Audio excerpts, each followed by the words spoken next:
Hell yeah. Yeah, bro. What? I seen one. It was fucking weird, bro. I remember it was at this house that we live in right now too, and there's two glass sliding doors. And I remember the one on the right, it was open, and he moved in and he started waving down to like get my attention, like teasing me. As soon as I looked that way, it moves out the way. I couldn't tell what he was wearing, but I remember it was like small and it had like a red hat. And I was like, well, what the fuck was that? I thought I was tripping. I'm like, I'm just gonna ignore it. I go back to eating, and again it happened. And he does the same thing. I get up, I open the door, and nothing was there. And it happened like I could you not 4 or 3 times until like I got up, I closed the door, I took my cereal, I threw it away, and I was like, man, I'm gonna go to bed. Fuck this guy. Recently, my godmother, she told me a story when she was 7 years old. She was out in the front playing with her like siblings and stuff. Out of nowhere, she hears like giggling, and she doesn't know where it's coming from. And then she turns around, and then she sees 4 duendes, but they're like dancing and laughing, but like they're in the formation of, you know how like when they're holding up a coffin, like 2 people in the front, 2 people in the back. They were in that formation. They were holding a little coffin, and the way she described it, like they were wearing a big ass sombrero, big ears, the big nose and stuff, the typical duende description or whatever. And then her mom turns pale, and she thought she was tripping because she saw the exact same thing too. You know, in the San Bernardino area, where like near Cal State, San Bernardino, it's like a mountain area. Going up to Lake Arrowhead. That's where like people still live up there, saying that there's duendes roaming around that area. There was a woman named Mary who had a 19-month-old baby girl. She loved her baby deeply and couldn't wait for her to say her first words. One night when Mary was cooking dinner, her husband called her out into the living room. He told her that their daughter was trying to say something. Mary was so excited and watched her daughter try and say something. After the baby mumbled for a bit, she said, "Mommy dies." Mary looked at her husband in complete confusion, thinking she heard the baby wrong. But by the confused look on his face too, he heard the same exact thing. Mary and her husband then laughed it off and went on with their night. The next morning, when Mary was on her way to work, she got into a fatal car accident. She was then rushed to the hospital where her husband and daughter were waiting for her. When Mary's husband and her daughter found out the room Mary was in, they went in. Her husband was devastated and didn't know what to do. He couldn't imagine living life without his wife. But suddenly, Mary's daughter pointed at her and said, "Mommy dies." Seconds later, Mary's heartbeat stopped as she died from her injuries from the car crash. Now this is truly disturbing footage. Watch as Bianca Ellis, a killer, stalks a mother and her young child as they walk out of a grocery store. Notice how Bianca is carrying a knife with her. You won't even believe what happens next. The woman in that video was 32-year-old Bianca Devins. And after she walked off camera in that video, she stabbed the 3-year-old child to death and also stabbed the child's mother, Margot. The victim, 3-year-old Julian Wood, was a normal boy. And according to everyone reporting on this case, he and his mother had no connection to Bianca whatsoever. This was a completely random act of violence. Bianca can be seen in that extended security camera footage brandishing a knife while walking around the store, scoping out potential victims. And then, like I showed you at the beginning, towards the end, she identifies the mother and her son for some reason and follows them out to the parking lot where she stabbed them. Disturbingly, in a recent court appearance, Bianca can actually be seen smiling, laughing, and giggling as charges of murder are read against her. And like I said before, it's unknown why she carried out this attack, and prosecutors right now are saying this was a completely random act of violence. I'm going to keep you guys updated on the story here, but if you want to hear more true crime stories, listen to the podcast that I co-host with my wife Courtney, Murder in America. It's available on all streaming platforms. A girl was sitting on a subway late at night when she noticed the woman sitting across from her was staring at her intently. The woman was sitting between 2 old men. The girl kept looking away, but the woman wouldn't break eye contact with her. The stare was beginning to freak the girl out. At the next stop, a new passenger got on, and it was a tall man wearing a trench coat. He then sat down next to the girl, and the woman paid no attention to the man in the trench coat. And she just kept looking at the girl, who was getting more and more creeped out as time went on. The 2 men didn't even glance in her direction. She pretended not to notice, but every time she glanced at the strange woman, the stare continued. When the train was pulling into the next stop, the man in the trench coat got up to leave, but suddenly he grabbed the girl's arm tightly, and as the doors opened, he dragged her off the train. The doors shut and the subway pulled off, leaving the girl alone with the man in the trench coat. She started screaming out loud, begging for help, but the man in the trench coat then said, "Calm down, I just saved your life. I didn't mean to scare you, but I had to get you off that train." The woman sitting opposite of you was dead, and the 2 men beside her were holding up her body. Imagine accidentally picking up a decapitated head thinking it was a Halloween prop. This is what happened this Halloween in Edinburgh. Just after 8 p.m. on the 2nd of November, emergency services raced to Cowgate in Edinburgh after members of the public rang police. A male pedestrian had been reportedly hit by a car, and at first people in the area spotted a severed human head and approached it and picked it up, believing it to be a Halloween decoration. Now, it was obviously Halloween just this Thursday, and so you'd be forgiven for thinking that maybe something like this was part of a costume or maybe a decoration from a Halloween event. A horrific video is now going round on social media, which I just can't believe that people film and post this sort of stuff online, but essentially an individual picks up the head, but immediately upon realising that it is actually real, puts it back down. Blair Street, Guthrie Street and Candlemaker Road were all cordoned off by police. A serious incident was declared and many local bars and nightclubs were closed and Halloween events were shut down. An investigation is ongoing, obviously, into this horrific incident to try to ascertain what happened to this victim and also the people that are posting these horrible videos online.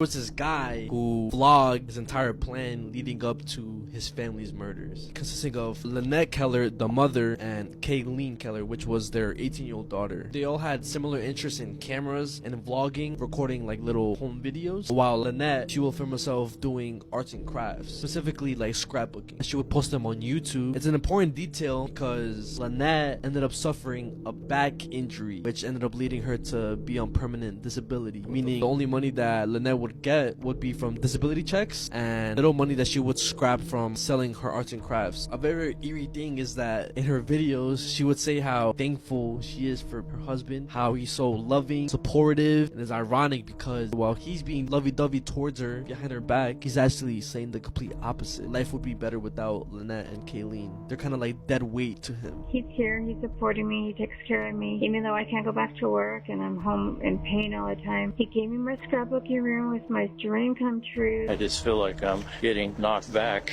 every time financially. My wife is just gonna suck all the money out that I have. Bro, he's just putting up a facade. Yeah, bro. Give some items for my mom and some other items, but I just want to show you the Dino. Sorry, my husband's home. Dino. It's about 2 weeks before I finally drop out of society. So then one day in 2012, he ends up shooting. The allegations against Ava Chris Tyson just keep getting worse. A new Rolling Stone article just dropped exposing more of Ava's dirty secrets that were covered up by Mr. Beast. So if you're unfamiliar with who Ava Chris Tyson is, she was a part of the Mr. Beast channel and used to go by Chris Tyson. Recently, a group of men came forward and stated that while they were minors, they were working for Ava Tyson. They were never paid for their work in this Discord group. And on top of this, while chatting with minors, Ava talked about some disgusting sexual things. Here's just one example from the Discord chats talking about corn. In this specific chat, Ava is talking with minors about cleaning up their Discord, removing any mentions to pornography, and even talking about how they think that it's dumb that they should have to do this. But if you go in depth with those Discord chats, it's some really, really disturbing stuff. I understand that back then people like Mr. Beast and Ava used to make off-color jokes, but there is no circumstance that an adult should ever be talking to a child with any sort of sexual tone. Especially when you're at the Kids' Choice Awards and you're part of the biggest channel in the world with a gigantic fan base of children. But things only get worse for Ava. There's the fact that Ava actually encouraged people to go watch Jeanette McCurdy's leaked revenge corn and even shared a link out to followers. There's Ava's constant presence around children and on the screens of children. And on top of that, there are sexual assault allegations that keep coming out, and I'm sure there are going to be plenty more that surface. I'm going to talk more in depth about this in part 2, but this is really disturbing behavior. And it seems like Mr. Beast and the company covered all this stuff up for a while. When this stuff all surfaced, Mr. Beast made a statement saying he was shocked by this, he had no idea, blah, blah, blah. And yet here he is in that same Discord that had minors in it talking about, I don't know how to word this, size. And talking about Ava, or back then Chris's, member. You guys who follow me probably know that I use my platform to expose pedophiles and defend children. And this whole case is incredibly disturbing because this guy is like the pioneer of children's entertainment right now. He has toy lines marketed to kids, and it seems like his whole empire was built around and using the help of pedophiles. And I'm going to talk about that more in the next couple videos. And if you want to deep dive with me into the world of pedophile rings and help me expose these people, listen to my new show, The Conspiracy Files, available on Spotify, Apple Podcasts, or you can watch the video version of it on my YouTube channel.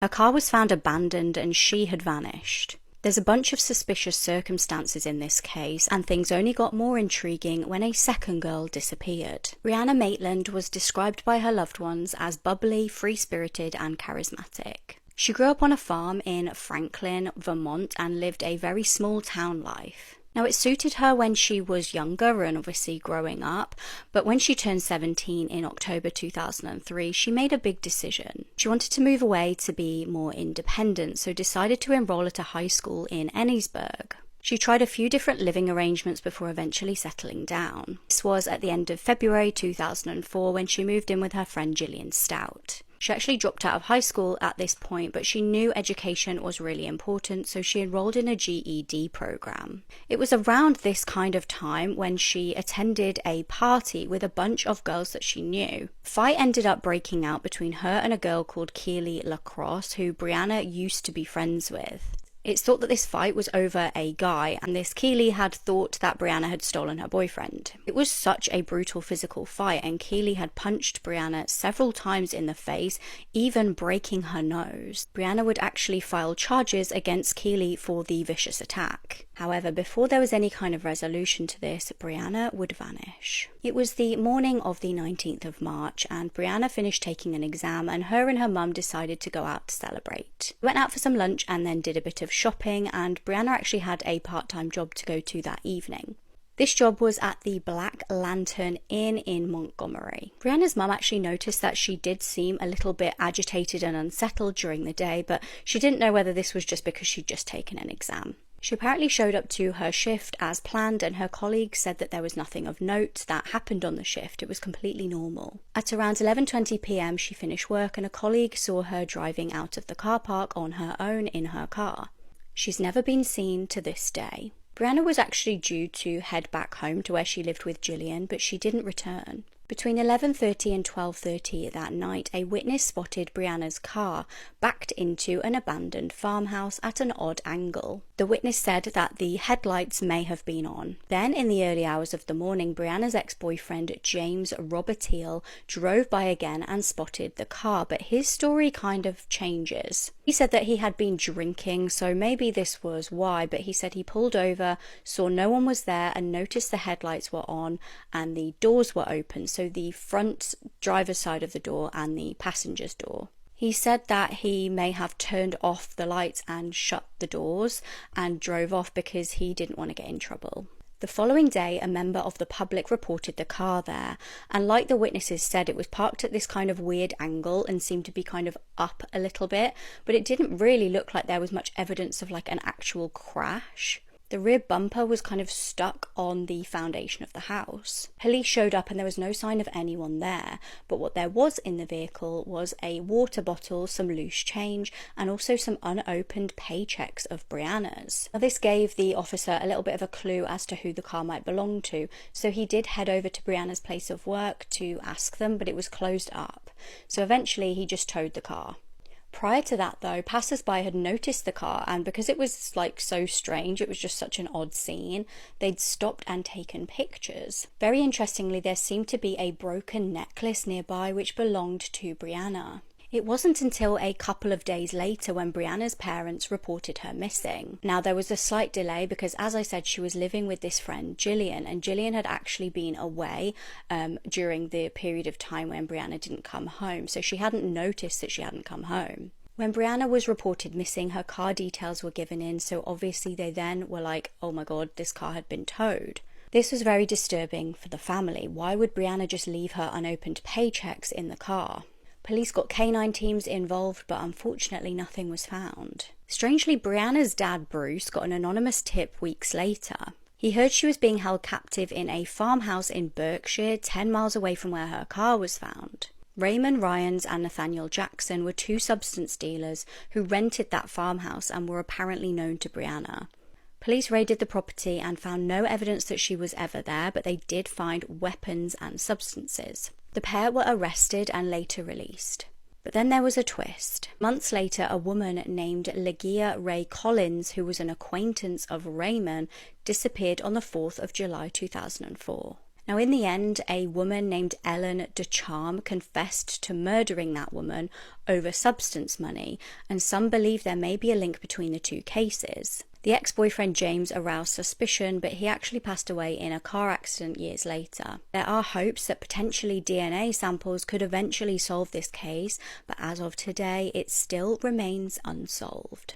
I tell you that this is the strangest missing persons case, I 100% mean it. Because not only did he just vanish into thin air, but he ended up dead over 1,600 miles away in a place that he had never been before. Walking down a highway in the middle of the night wearing military fatigues that were not his. He wasn't even in the military. Nobody would know what happened to David Glenn Lewis for 11 years, but really this case is still unsolved. And the circumstances surrounding how he was found are terrifying, so let's talk about it. David Glenn Lewis was 39 years old when he mysteriously disappeared on January 30th, 1993. He lived in Dumas, Texas with his wife and daughter, and he was a former judge now practicing law at a private law firm in Amarillo. He also taught government classes at Amarillo College, and he was pretty involved in the community. He loved going to church with his family, and he played a big role with the Boy Scouts and United Way. But on January 28th, 1993, a series of mysterious events would begin to play out that would forever change his life. So that day, he left work early at his law firm because he didn't feel good. He told his coworkers that he was just going to go home, but after he left, he bought gas for his red Ford Explorer, and then he went to the college where he taught his class until 10 that evening. The next day, his wife and daughter went to Dallas for a weekend shopping trip, but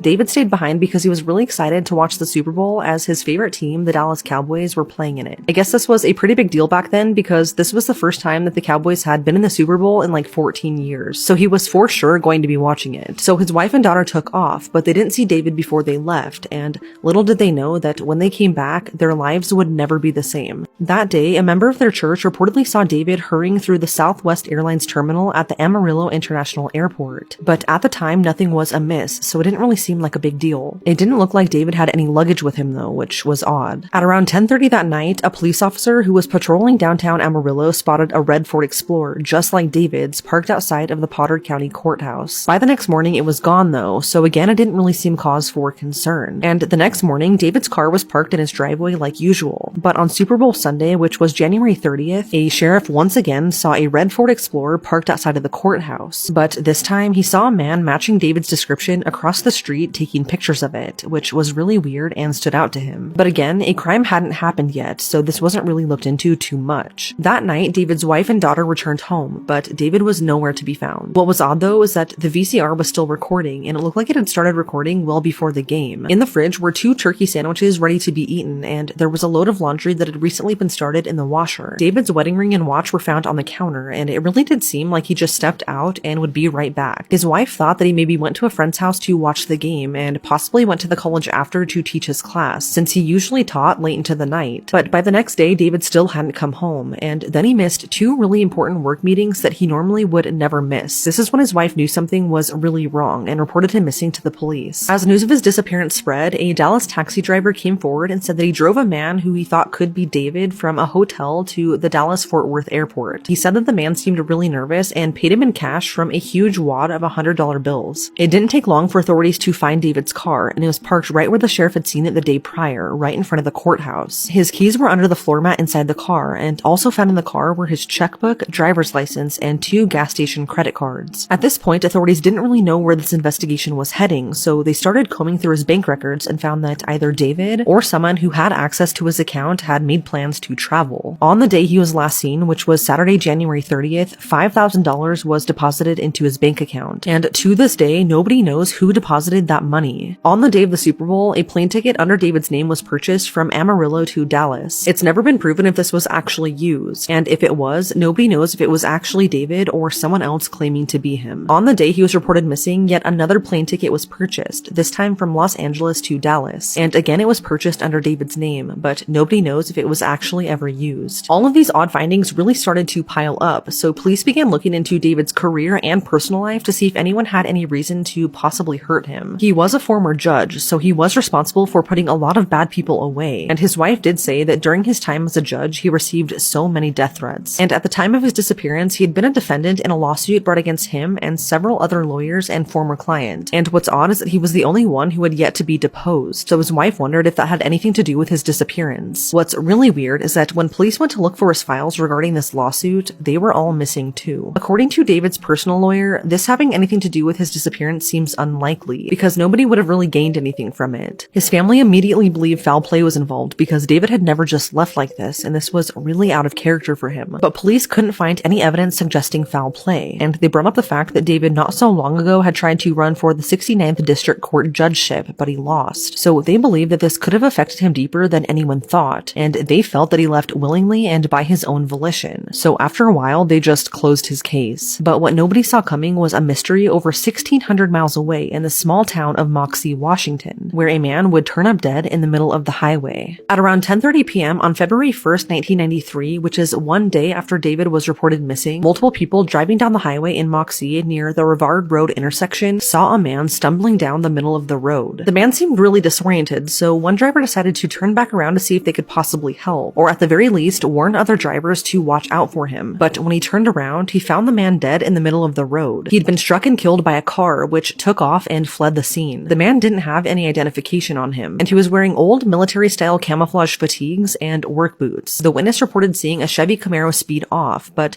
whoever that person was never came forward, and their car was never found. It wasn't clear if this man had been intentionally hit or if it was just a tragic accident since it was dark and he was standing in the middle of the highway. But whoever killed him has never been found. An autopsy was performed, and the cause of death was revealed to be from the trauma caused by getting hit by a car, but no alcohol or drugs were found in his system. This man was eventually listed as the Moxie John Doe, and his identity would remain a mystery for 11 years, as would David's disappearance. But then in 2004, a Washington State Patrol detective in the Yakima area began reading an article about investigating long-term missing person cases, and this made him think of the Moxie John Doe. Moxie is a really small rural community, and I actually grew up there and went to high school in the area, and so when something like a hit and run to this magnitude happens, it kind of sticks with you. So the detective started Googling cases of missing men who were the same height and weight as the Moxie John Doe. Within 1 week, he was able to compile a list of a dozen possible matches, one of which was David Glenn Lewis. The detective then found David's photo online, and he strongly resembled the Moxie John Doe. But the only difference was that David always wore these really distinctive glasses, but the John Doe wasn't wearing any at the time he died. But then he remembered that WSP had kept everything found at the hit and run scene in evidence since 1993, so he decided to go back and take a look. When he was searching through the military fatigues, he found something that made his jaw drop, and it was a pair of very distinctive eyeglasses. This was enough for him to reach out to the Amarillo police, and after conducting a DNA test, it came back as a match. The Moxie John Doe was in fact David Glenn Lewis, and his identity was officially solved 11 years later. But this really only brought so many more questions, and the mystery was far from over. The biggest question was how David got from Amarillo to Moxie, Washington, and what exactly was he doing there? He had no connections there, and he didn't know anyone there, let alone Washington State in general. This is over 1,600 miles away from his home, and there are no direct flights between the two cities. If he drove, it would have taken him around 24 hours non-stop, but his car was found in Amarillo the day he was reported missing, so if he did drive, he definitely didn't take his own car. By the time that he was officially dead, he'd only been missing for 2 days. It's so heartbreaking to know that the entire 11 years that he was missing, he had been dead the entire time. Another major question is what he was wearing the night he died. He was found in old military-style camouflage fatigues and work boots, and his wife confirmed that those did not belong to David. So why was he wearing them, and who did they belong to? Adding to the creepiness of this case is the fact that when David was walking down the middle of the road that night, he wasn't wearing his glasses. They were in his pocket. David couldn't see without his glasses, like, at all. So it's just odd that they were in his pocket, yet he didn't have them on. But this would explain why he looked disoriented walking down the road that night though. But none of this explains how or why he ended up 1,600 miles away wearing clothes that weren't his, and why he was just willingly walking down the middle of the highway at night. His family believes that he was abducted somehow, while others believe that his career as a judge and lawyer may have had something to do with this. But it's now been 31 years, and whatever happened to David that night remains a mystery. And although we don't know what really happened to him, I think we can all agree that whatever it was sinister. However, coined the phrase, You can't make this stuff up. Might have known the story of real-life boogeyman, Albert Fish.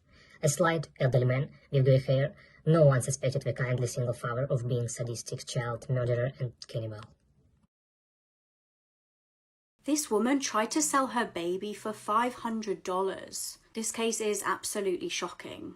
Jessica Woods is a 33-year-old mother from Florida. Jessica was recently hanging around shops in her local area of Paltzka with her 18-month-old daughter. It's reported that one of the employees nearby asked Jessica if she needed any help. Now, shockingly, Jessica stated that no, she didn't need any help, but she would be willing to sell her daughter to the shop assistant. She stated that she wanted to sell her child for $500. Now, the employee obviously declined to buy a child off this woman, and Jessica then shockingly walked off and left her with the daughter.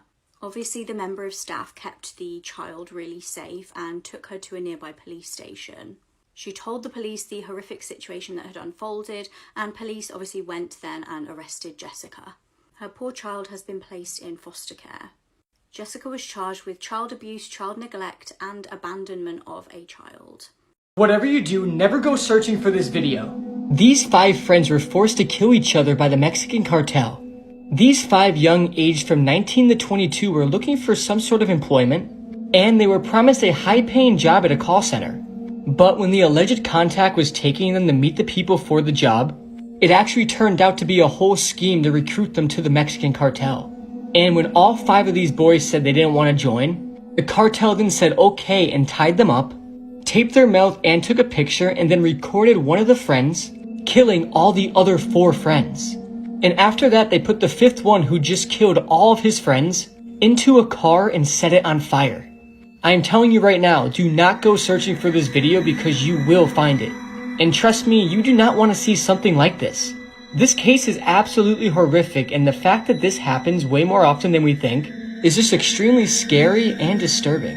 It's just sad that these young men were just trying to get a job and make some money for themselves, but instead it turned into a living nightmare. Rest in peace, these 5 young men. This teacher was just sentenced for diddling with a student on a field trip that she was chaperoning on. This is Heather Hare. This happened in Arkansas. She will now spend a decade in prison after engaging and diddling with this minor 20 to 30 times. The exact number of years is 13 years, which she'll be spending behind bars. Now, on top of that, she has lifetime supervision. She's never not going to be under the radar. She was a science teacher at Bryant High School. She met the minor when he was a senior. She then slipped him the number. They started hitting each other up on Instagram and Snapchat, and you know the rest. And they even did it inside of the classroom and in the teacher parking lot.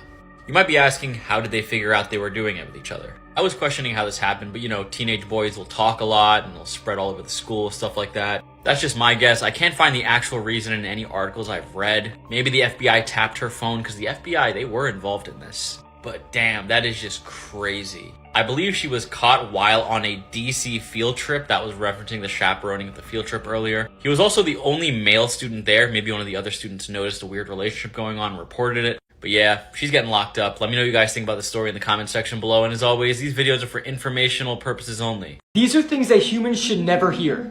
Okay, so have you heard of the Apollo 1 disaster?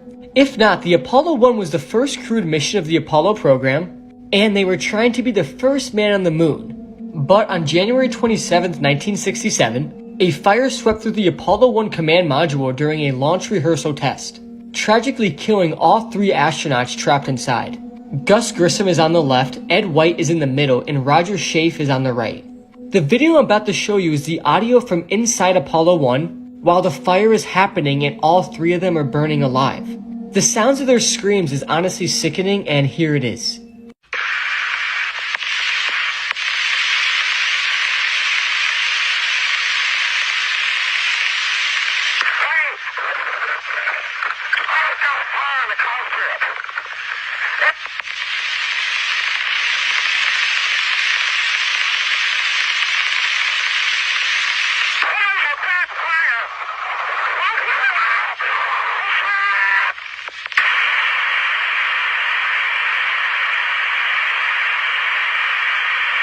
In 2013, 78-year-old former mall Santa Lawrence Doris was arrested.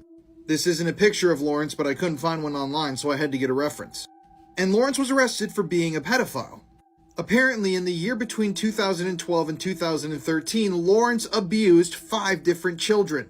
Yes, Lawrence was facing 6 sexual assault charges against kids. And one of those claims was actually related to a child who reported they had been touched inappropriately while on Santa's lap. Now, the police went on to claim that his pedophile activities had nothing to do with his time spent working as a mall Santa, which I definitely find hard to believe. But this is crazy. Lawrence was eventually sentenced to only 30 months in prison. 30 months for assaulting 5 children. Mall Santas are pretty creepy in general, but I would imagine that career choice would draw a certain type of individual, aka a pedophile who gets free access to hundreds of children, who, yes, then come and sit on his lap. Ugh. But Lawrence wasn't even the worst mall Santa, and I'm going to talk about the next one in another video. And if you like true crime stories like this, listen to our podcast, Murder in America, available on all streaming platforms. The most disturbing things that happen in a soccer match. Obviously, we both know how wild soccer matches get, especially if it's rival teams. Definitely. So in 2013 in Brazil, there was a soccer match going on. I would explain it more as like a Sunday league match, pickup game of soccer. And there was a guy, his name was Octavio Jordo da Silva Catanigi. He was Brazilian. He was 19 years old. He went out to go play in this match. So everything was just normal until he ended up getting injured in the game, which relegated him to being a referee. And then there was one point where the ref gives one of the players a yellow card. Obviously, he got mad. They ended up getting into an argument, which ended up leading to the ref giving the player a red card. He's sending him off the game. That triggered him even more, which ended up making him punch the ref, falling down to the floor. But then when he got back up, he pulled out a knife, stabbed the player multiple times on the field in front of everybody. The fuck? So all the players, whenever they saw this, they obviously stormed the ref. They tied him down, and while the ref was tied up, they were just waiting for an update on the guy. But unfortunately, the guy ended up dying on the way to the hospital. Fuck, bro. They ended up stoning the ref, but it doesn't stop there. The people ripped the limbs off his body just with their pure strength. What the No fuck? weapons used. Decapitating his head, put his head on a stake. And also, a disturbing thing that happened was, I think shortly after this incident, videos and... Video? Yes, there was a video and pictures of the medical workers. After a man went missing in Pennsylvania, what police discovered was traumatizing. David Hittinger was a 37-year-old man living in Pennsylvania. His friend contacted police earlier this month after becoming concerned for his welfare. He was reported missing after having not been seen in an unusual amount of time. It had apparently been his birthday, so it was incredibly strange that he hadn't contacted his friends at all. A search began to try and find David on the 13th of May. He was apparently last seen 2 days prior to this. Police began searching in locations that they knew that David may have been. This included the new home that he'd just moved into. He'd recently moved in with a 33-year-old named Joshua Moser. What police found at the property was incredibly concerning. They found forensic evidence including hair and a large amount of blood. Horrifyingly, they also found a box cutter and a saw. There was also bloody clothing in the house. They then widened the search to the local area and tragically found several body parts in bin bags in different locations. Some were in the cemetery and some were in a quarry in Washington Township. It's reported that Joshua allegedly admitted to killing his roommate by strangulation. He's also alleged to have admitted hitting him in the head with a hammer. A motive is currently unknown. Joshua has been charged with criminal homicide, abuse of a corpse, and tampering with evidence. These are videos you need to see before you die.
Imagine your loved one going missing for 26 years, only to find out that they'd been held captive just feet away from you the whole time. In 1998, a man from Algeria, Omar bin Omran, vanished. Now, this was during the Algerian Civil War, and heartbreakingly, some family members started to come to terms with the fact that he may have passed away as a war casualty.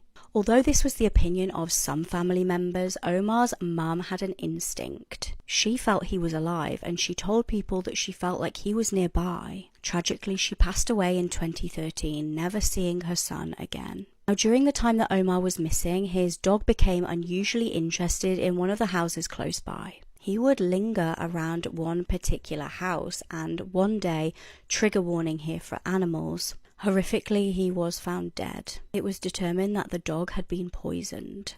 Almost 30 years went by with no sign of Omar. That was until recently, when a social media post made a shocking claim. The post alleged that someone was holding Omar captive close to his family's home. Police were led to the house in question and made a shocking discovery on the 12th of May. It's alleged that there in northern Algeria, in his neighbour's home, Omar was found. He'd reportedly been held captive for 26 years in a haystack. It was believed to have only been around 650 feet away from his family home. He was understandably extremely distressed when he was found. Police have arrested a 61-year-old man on suspicion of his kidnap.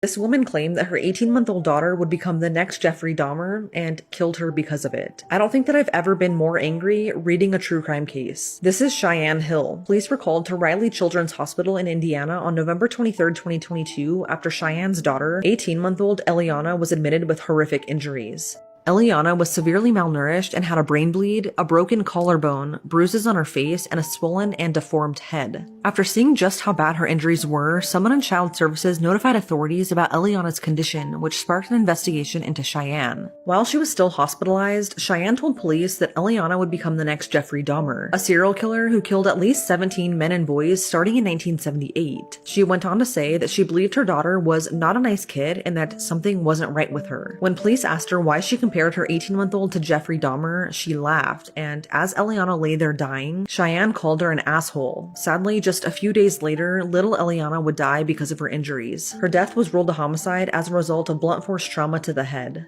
Early on in the investigation, it came to light that a couple of witnesses noticed bruises and swelling on Eliana's face in the days leading up to her ultimate death. And on one occasion, a witness even told Cheyenne that she needed to be taken to the doctor. But Cheyenne snapped back at them and said, quote, "No. Under no circumstances are you to call an ambulance or take her to the hospital. I will make the decisions. That is my child." End quote. Cheyenne would eventually take her into the hospital, but not for another 8 days. Authorities also found that Cheyenne reportedly told a neighbor that Eliana was going to kill someone one day, and she also blamed Eliana as being the reason why her boyfriend wouldn't marry her. Even with all of this evidence, it would take nearly a year for Cheyenne to be arrested in connection to her daughter's death. During the trial, prosecutors couldn't prove that Cheyenne was the one who inflicted the injuries, but they were able to prove that Cheyenne neglected Eliana after the abuse. Cheyenne reportedly left Eliana in critical condition after the abuse and went to work, which is what ultimately led to her death. On Tuesday, Cheyenne was convicted of child neglect causing death and was sentenced to 30 years in prison. She showed no emotion or remorse in court. It's stories like this that anger me so much and make me realize that not everyone should be allowed to have kids.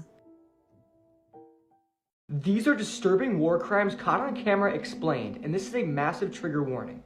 The video that I'm about to explain is pretty disturbing and lasting quite long, coming in at 6 minutes in length. The video isn't an easy watch at all, and some people even believe the video is not real whatsoever. But that hasn't been confirmed or denied. The video appears to be edited together, some clips are clear and others are blurry. Also, the victim doesn't struggle at all, which is very surprising, especially once you hear about the situation he is in. And besides coughing a couple times, the victim doesn't make any noise at all, even though he is fully conscious. As you play the video, it takes place in a rural location and you see two men in military gear holding 2 shovels, standing next to a deep, freshly dug grave. Then you see another 2 men enter shot, also in military gear, and they are bringing the victim to the grave. Once they get close to the grave, they push the victim into the grave, and the victim's hands are tied behind his back and he has a bag over his head. After the victim falls into the grave, it's hard to make out, but it's possible the 2 men holding the shovels next to the grave strike the victim with them. The person filming then gets closer to the scene and you see the victim lying face first into the grave. He coughs and makes a couple of sounds, but surprisingly doesn't scream once. Two of the men then quickly start shoveling dirt into the grave, while another hops into the grave to duct tape the man's feet together. As the men continue to shovel dirt into the grave, one of them says he's not dead yet. And for the next 6 minutes, the men continue to shovel dirt into the grave until it's completely full. Once the grave has been filled in, a man then stomps the dirt flat before taking a rusty old shovel which he sticks into the ground upside down, and he's using this rusty shovel as a makeshift gravestone. He then writes something on the shovel which isn't clear enough to translate, but I would assume it's some sort of insult to the victim or a warning sign to their enemies. Whether the video is real or not is still up for debate, but what's for sure is the video is still extremely awful and disturbing. There's not many worse ways to die than being buried alive. The victim was literally feeling the weight of the earth on him until he suffocated to death. I don't recommend searching for this or watching the video. It's truly just awful. I'm dying because I can't breathe. I'm sorry, Mum. This is part of the final text from one of the victims of the horrific Essex lorry deaths. It was the 23rd of October 2019 in Essex. Just after 1:40, lorry driver Maurice Robinson rang 999. Ambulance and police arrived to an absolutely horrific scene. There were 39 bodies discovered in the back of a refrigerated lorry. Tragically, the ambulance was not able to resuscitate any of them. Fatalities included 31 males and 8 females. There were 10 teenagers. The youngest victims were just 15 years old. Now, police arrested the lorry driver, who was 25-year-old Maurice Robinson. Maurice was from Northern Ireland, and police needed to get to the bottom of what on earth had gone on. Postmortems of the victims stated that they had passed away from a mixture of hypoxia and hypothermia. A huge investigation was underway, and in November, some information was released. One of the teenage victims had gone missing from an asylum centre in the Netherlands. Now, the victims were initially said to have been potentially victims of human trafficking, or may have paid someone to smuggle them illegally into the country. The family of one of the victims came forward to share a heartbreaking final text. The woman was 26 years old and sent a heartbreaking message stating, "I'm dying because I can't breathe," and then, "I am sorry, Mum." Her family revealed that they had actually paid smugglers around £30,000 to smuggle her into the UK. It wasn't until the 7th of November that all of the victims were formally identified. Now, the murder investigation was absolutely huge, as I said. Grisly details were revealed, and it was discovered that the lorry went from the Netherlands and the victims were trapped inside a refrigerated lorry for around 10 hours. They were said to have died excruciatingly painful deaths. They actually basically gradually suffocated in this trailer. Now, the motive for this crime and the criminal operation that went on was said to have obviously been financial. 2 men that played leading roles in the smuggling were jailed for 20 and 27 years. Maurice Robinson was given 13 years and 4 months. 3 other members of the people smuggling gang were also sentenced for conspiracy to facilitate unlawful immigration. Let me tell you guys about a time that a man flooded the Mississippi River so he could party more and stall his wife from coming home. He apparently went on, damaged one of the levees, and then that flooded everything. Levees are embankments that prevent bodies of water from overflowing, specifically rivers in this case. And he literally only did all of this so he could go fishing with his friends and party a little more before she got home, because she was on the other side of that bridge. Now, his actions flooded 14,000 acres of farmland, destroyed buildings, and caused just devastating damage to infrastructure overall. Now, this is not his first crime either. In 1982, he decided to burn down his elementary school for some reason. He also got more arson charges as the years went on. This guy just loved fire, I guess. He is currently still serving a life sentence in prison for flooding the Mississippi River. However, many argue he didn't cause this. It just kind of added up that way. People are claiming there were many factors before this levee got damaged. Was he the feather that broke the camel's back? Let me know what you guys think about James Scott and him flooding the Mississippi River in the comment section below. And as always, these videos are for informational purposes only. We all know the movie Paranormal Activity, right? Well, this couple literally experienced it in real life.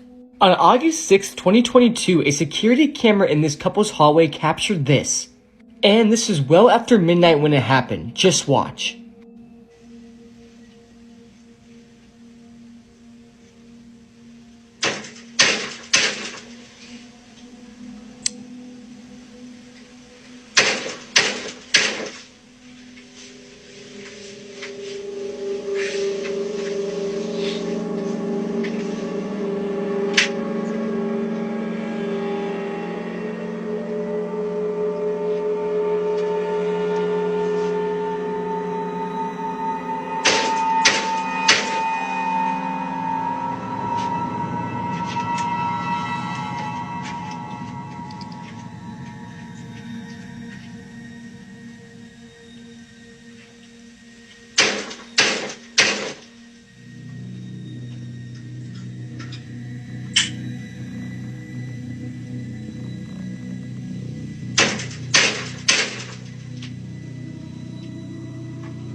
And as you can see, nobody was at the door when he opened it.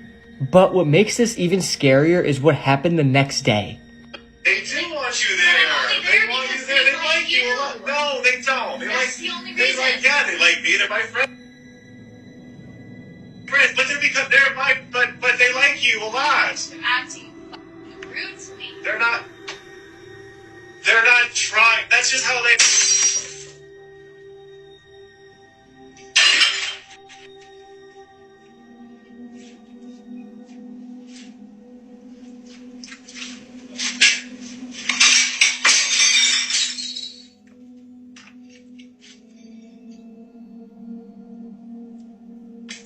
It seems like whatever entity or spirit this was wanted to break up this argument. Let me know if you guys are interested in a part 2 because this couple has an insane amount of paranormal activity happening to them. This guy is one of the most awful serial killers there has ever been, and I feel like he's never talked about. In my opinion, this guy's worse than Ted Bundy, Jeffrey Dahmer. Hi Meg, I talk about true crime. Let's get into the story of the Butcher, the worst serial killer Canada has ever seen. Robert Pickton was born October 24th, 1949, in British Columbia, Canada. Robert had quite a bad upbringing. His dad was very abusive. He actually grew up on a pig farm. From a really young age, him and his brother had to work countless hours on this pig farm, and then they were forced to go straight to school without taking a shower or anything. Because he was showing up to school unwashed, Robert started getting bullied, and they gave him the nickname Stinky Piggy. As Robert grew older, he was said to be very quiet, but he apparently sometimes had these weird bursts of bizarre behavior. These bursts would come out of nowhere, and he would just start acting really strange. In 1996, Robert's brother opened up a kind of charity thing. The charity was started to try to make more money for their pig farm. It was called the Piggy Palace Good Times Society. And what they would do is they would hold huge parties and raves to try and raise money. And I'm not joking when I say huge parties and raves. 17,000 people were said to have shown up at one point. 17,000 people at once. Sex workers and biker gangs would join these parties as well. But for Robert, it all started going downhill in 1997 when he attempted to murder a girl. I don't usually do this in these videos, but a lot of you ask what blush I use, and this is the blush I use. It's usually £10 on the TikTok shop, but it's on for $5 right now. So if you click right here, you can get it. I just ordered kind of a peachy version of this. I'm not being paid to talk about this. I just saw they were on offer, and you guys ask about these all the time. So get your hands on them for cheap while you can. So Robert attempts to murder a woman for the first time that we know of. According to her statement, he attempted to handcuff her, and then he started stabbing her multiple times before she managed to get away. This should have been the thing that got him on police radar, but he was able to get the charges dropped because the woman he attacked was on a lot of drugs at the time, and Robert used that to come up with a story. He told police, like, she was hitchhiking, I was just trying to help her, and she attacked me. And they believed him because she was on drugs. And unfortunately, for the next 60 women he would kill, he was let go. And he was able to come up with a strategy that wouldn't get him caught next time. He developed a plan and started killing a bunch of women. And Robert was really, really good at staying under the radar. Now, what did he do exactly? Let me tell you. Because it's disturbing.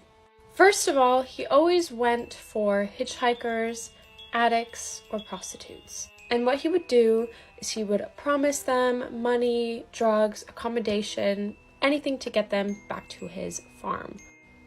Once he got them back, he would then shoot or strangle them to death. And this next part is why he was given the name the Butcher. He would take the victims' bodies, chop them up, and feed them to his pigs. Now, if you're not aware of this already, pigs will literally eat anything, everything. So the evidence was just, bye. They were getting rid of the evidence for him. All of a sudden, there is an increase in missing women in the area. But sadly, because he only went after sex workers or addicts or hitchhikers, no one cared. And this always makes me so mad with cases like these. Like, they're still human beings, but no bodies were showing up, so there was no crime, no body, no crime. But as the numbers started rising, people were kind of getting a bit worried. A group of people that weren't the police actually got a list together of all of the names of these young women who were missing. They brought that to the police and were like, "Do you see now?" And that's when the investigation actually began into finding out what happened to these girls. And all of these girls had one person in common: Robert Pickton. He was the only person whose name continuously came up when they were looking for these girls. Police needed a way to get onto the farm with a warrant without him knowing about it and hiding all the evidence first. And so they heard that he had possession of an illegal firearm. And so they used that as the cover-up to get onto his property. On the property, they found multiple items that belonged to these missing women, along with some blood-stained clothing and tiny bone fragments. Now, things aren't looking too good for Robert, but because the pigs had eaten all the evidence, basically all of it, they were only able to charge him with the murder of 6 women. And so he got 6 counts of murder. When he got arrested, he actually said that he killed 49 women and that he was sad that he didn't get to round up to 50. What the hell, Robert? What does he want the police officer to say, like, "Oh, I feel so bad for you"? No! He was arrested in 2002, and this trial was huge. Of course, he was sentenced to life in prison with no possibility of parole. But guys, that's not the worst part of this story, because I'm getting to that now. One element of the story that I kept out until now is that Robert sold the meat of his pigs to people who lived around the area. These pigs, who ate the remains of 60 women, were sold to his neighbors. When I say neighbors, I just mean people who live in the area. So, like, secondhand cannibalism. I could never eat pig again if that was me. So yeah, they were pretty disturbed and freaked out by this information, which is totally understandable and just totally disgusting. After a huge search of his property, police now believe that the number of women Robert killed was in the 60s. 60 women. 60 mother, daughters, wives. It's insane. It really annoys me with cases like these. I know it was like in 2002 and things have changed, but have they? I find that a lot of cases like these that I cover always start with, "Oh, all these women were going missing, but they were sex workers, but they were drug addicts, who cares?" And it's like, it's insane to me that like they're not seen as equals to any other woman walking on the street, but whatever. Hopefully that changes. And for those wondering, I have actually covered this story before, but the quality of the video was so bad that I couldn't keep it up anymore. Like, it really bothered me to watch back, so I thought I would remake it in a higher quality way. I hope you guys enjoyed it regardless, and have a wonderful day. My heart goes out to every single one of the victims, their families, and people who cared about them, and I hope Robert rots in jail. Anyways, this is not a good representation of Canadians. We're actually really nice people. I'll see you all in the next video. Love you guys. Bye. These are videos humans were never meant to see. Okay, so we all know about the Columbine High School shooting. It was the first school shooting and it's the most famous one. But have you ever wondered what the school looks like 20 years later? Well, if so, I'm about to show you a video of Columbine High School, current day, and it's absolutely unsettling knowing what happened there 20 years earlier. I believe Eric parked somewhere here, and Dylan parked on the opposite side of the building. And let's walk this way.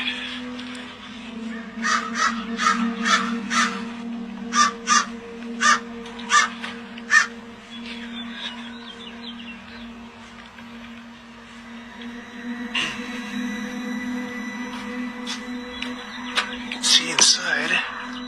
Oh yeah. Nice.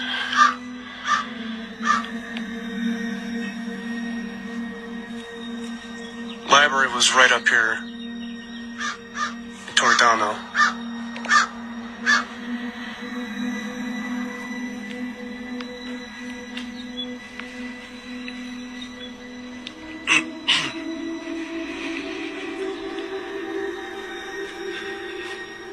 Now, they went up these stairs, but they rebuilt all of this. All of this shit was not here when it happened, but there was still a set of stairs that came up here. Came up here, shot Rachel Scott and that other guy, Richard Casaldo, I think his name is.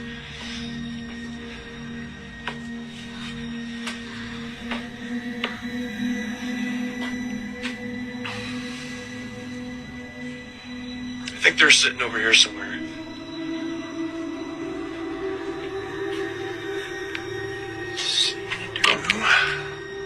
Nope.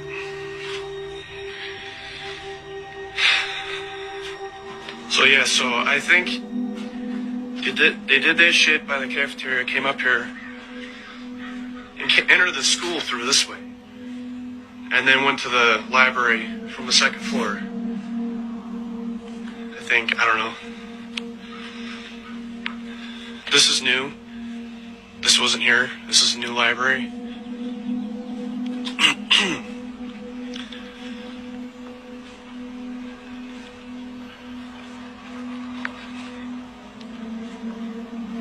Beautiful view.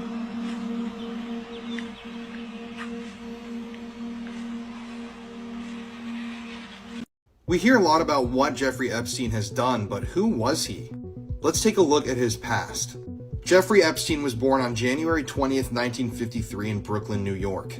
He came from a working class family. His father worked for the New York City Parks and Recreation Department, and his mom was a stay-at-home mom.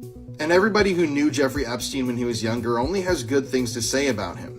They said he was a sweet guy, he was quiet and nerdy, and he even was given the nickname Epi as a child.